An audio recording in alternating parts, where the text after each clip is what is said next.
Do you want more success, more growth, more results? Then it's time for the Boundless Success Accelerator from the Modern Observer Group. This isn't your average coaching program. It's where top performers come to dominate. Weekly group sessions, on-demand coaching, a community that's got your back, and a power-packed library of tools to supercharge your business and career. No more excuses, no more waiting. Get in, level up, and start building the life you've been dreaming about. Visit us at modernobserver.com/boundless success to join today. Let's get you to the next level. We're here because free speech is under attack. We're here because people are being convinced that socialism works. We're here because people are being judged guilty until proven innocent.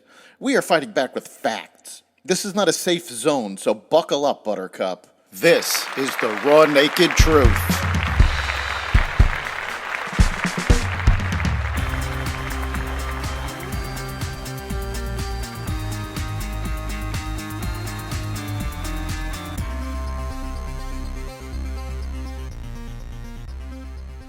Violence is erupting around the world, and its instigators are uniting. Welcome to the Raw Naked Truth. I'm your host, Eric Lopkin, and here's the news you need to know. As we reported yesterday, North Korean troops are training in Russia, likely in preparation to fight against Ukraine. South Korea's president vowed on Thursday to respond to North Korea's deployment of troops to Russia, including by potentially supplying offensive weapons to Ukraine. Seoul will not sit idle in the face of a North Korean provocation that threatens global security beyond the Korean Peninsula and Europe, South Korea President Yoon Suk-yeol told reporters in Seoul after a summit meeting with visiting Polish President Andrzej Duda. Russia has provided targeting data for Yemen's Houthi rebels as they attacked Western ships in the Red Sea with missiles and drones earlier this year, helping the Iranian-backed group assault a major artery for global trade and further destabilizing the region. The Houthis, which began their attacks late last year over the Gaza war, eventually began using Russian satellite data as they expanded their strikes, said a person familiar with the matter and two European defense officials. The data was passed through members of Iran's Islamic Revolutionary Guard Corps, who were embedded with the Houthis in Yemen. The assistance, which hasn't been previously reported, shows how far Russian President Vladimir Putin is willing to go to undermine the U.S.-led Western economic and political order. Russia, in this case, supported the Iran-backed Houthis, which the U.S. designates as a terrorist group, as they carried out a series of attacks in one of the world's most heavily traveled shipping routes. More broadly, Russia has sought to stoke instability from the Middle East to Asia to create problems for the U.S., according to analysts. The widening conflict in the Middle East, triggered by last year's October 7th attack on Israel, has absorbed resources and attention at a time when Washington has sought to focus on the threats from Russia and China. NATO member Turkey on Thursday carried out a second day of aerial attacks on what it claimed are Kurdish militant positions in Iraq and Syria, following an attack on a state-run defense agency this week in which 5 people were killed. Turkey's National Intelligence Organization reportedly targeted numerous strategic locations allegedly used by the Kurdistan Workers' Party, as well as targets used by Syrian Kurdish military affiliated with the militant group. Armed drones were used to hit military, intelligence, energy, and infrastructure facilities and ammunition depots.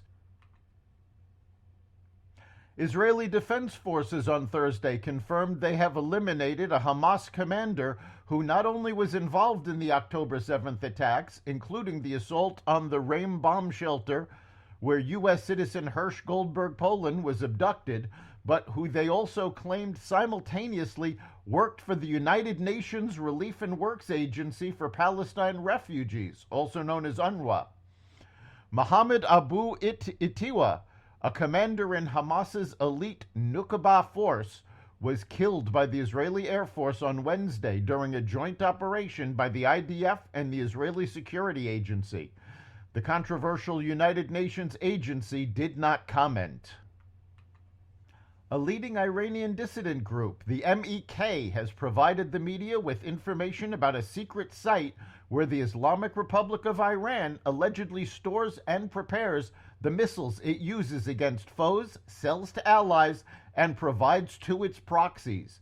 Located in a mountainous region outside of Eshkahard city, northwest of Tehran, in the Alborz province, the camp, known as the Shahid Sultani Garrison, is heavily guarded and surrounded by 2 rows of barbed wire. It has purportedly seen increased activity in the latter part of 2024, with the MEK noting that more than 10 trailers carrying missile parts passed into the camp in July. Among the weapons stored at the site are the Shahab 3 Qiyam, Fateh, and Fath series ballistic missiles, according to the MEK. Burger King and Yum Brands owned restaurants, including KFC, Taco Bell, and Pizza Hut, have taken onions out of the kitchen at some locations after McDonald's identified the ingredient as a potential culprit in the recent E. coli outbreak. At least 49 people have fallen ill and 1 person died across 10 states, in most cases after eating a McDonald's Quarter Pounder. Those burgers are off the McDonald's menu in large swaths of the country, while its onion supplier, Taylor Farms, has issued a recall. The McDonald's-linked illnesses are caused by a particularly dangerous E. coli strain that can lead to kidney injury. That's the Raw Naked Truth. You can catch every episode of The Raw Naked Truth at xvadio.com, the Apple Podcasts app, YouTube, Spotify, iHeartRadio, Audible, Amazon Music, and other platforms that respect freedom of speech. We'll see you next time.